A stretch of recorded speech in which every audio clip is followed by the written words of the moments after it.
Seberapa penting jurnal perjalanan Kozuki Oden sehingga anak Kaido terinspirasi untuk mewujudkan impian mendiang pemilik jurnal tersebut?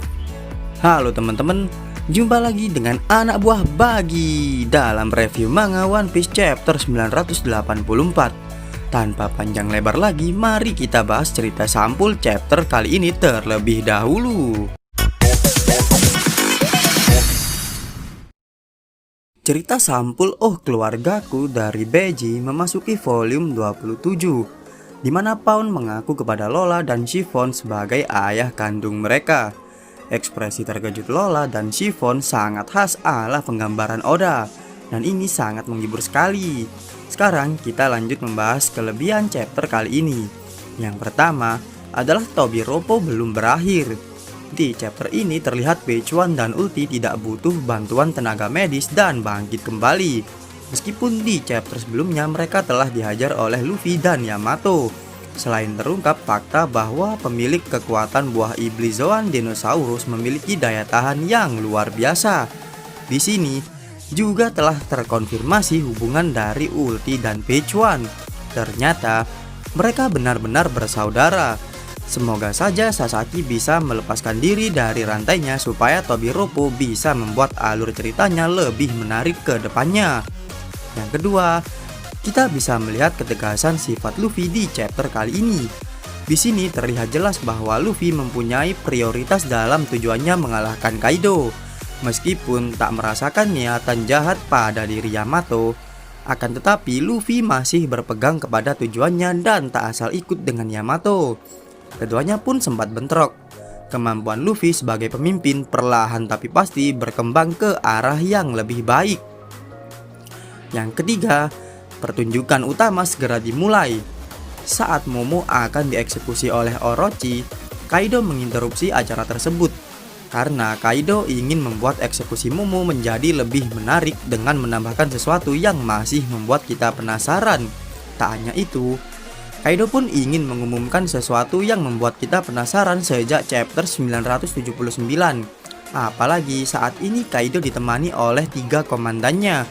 Maka tak heran jika momen eksekusi Momo ini akan menjadi pembuka bagi pertarungan yang sesungguhnya nanti. Yang keempat, duet serasi Robin dan Jinbe. Di sini kita bisa melihat Robin, Jinbe, dan para samurai membaur dengan sempurna dengan kerumunan anak buah Kaido. Akting Robin yang bersikap liar kali ini tentunya jadi perbincangan para fans, karena Robin yang biasanya kalem menjadi lumayan liar dan heboh demi membaur dalam penyamarannya. Biasanya Robin menjadi kru topi jerami yang paling tenang dalam mengamati situasi. Kali ini yang paling kalem adalah Jinbe, di mana Jinbe menenangkan Nico Robin yang gelisah melihat Momo diperlakukan sekejam itu oleh Orochi. Duet mereka sebagai tim memang serasi. Yang kelima, reuni hangat di malam yang bersalju.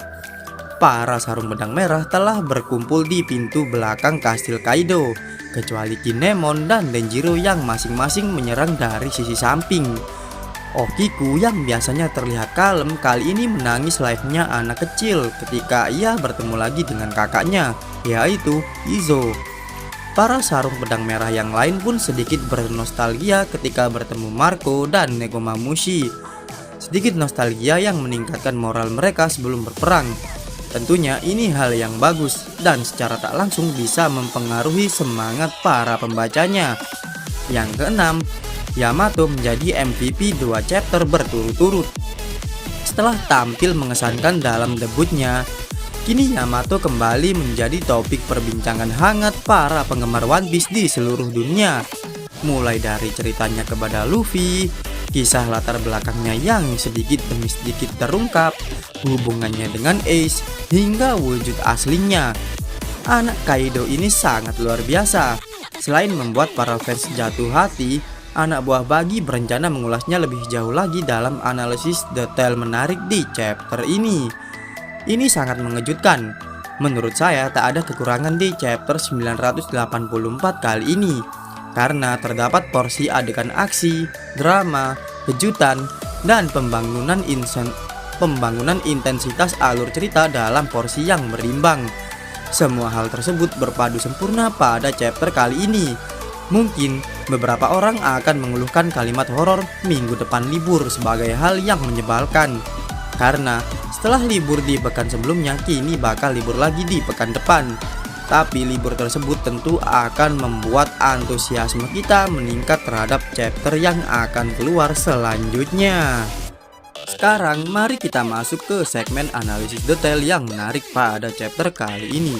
Yang pertama, kita akan membahas tentang Sarung Pedang Merah, mantan komandan Shirohige dan Raval Garlou yang telah berkumpul di belakang pintu masuk kastil. Marco ingin menyelidiki bayangan mencurigakan di atas air yang dilihatnya ketika ia membawa Izo dan Neko terbang. Apakah itu Perospero atau bala bantuan lain yang akan membantu mereka mengalahkan Kaido? Sebelum membahas Yamato, mari kita mengapresiasi kebaikan Oda yang memberikan pengingat kepada kita cerita tentang kejadian Toki mengirim Momo dan beberapa pelayan klan Kozuki ke masa depan lewat pidato Orochi. Mungkin saja Oda mendengarkan curhatan dan doa para penggemar serial One Piece yang sakit hati karena disebut fans skip-skip.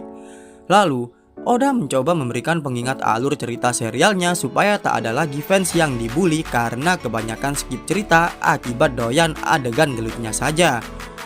Tapi gak tahu juga kalau masih doyan skip demi adegan gelut ke depannya.